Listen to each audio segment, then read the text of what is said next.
Tingnan mo, o Diyos, ang gawa ng bawat isa.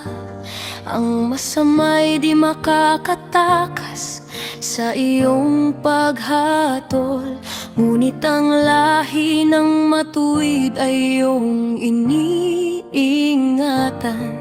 Sa iyong pakpak may kanlungan, may kapanatagan.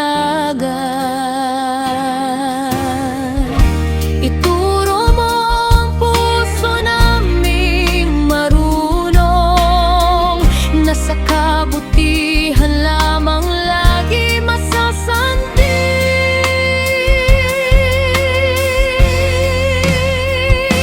Puno ng buhay ang matuwid, o Diyos,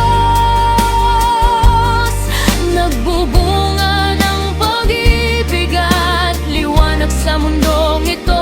Sa iyong kalooban kami mananatili, at ang aming landas sa iyong pupunuin ng biyaya.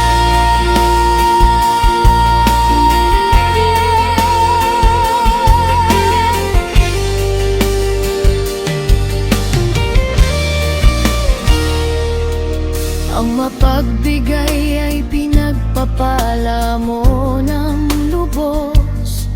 Ang nagdadamot ay lalo pang nababaon sa lungkot. Ang nagtitiwala sa yaman ay mabilis bumagsak. Ngunit ang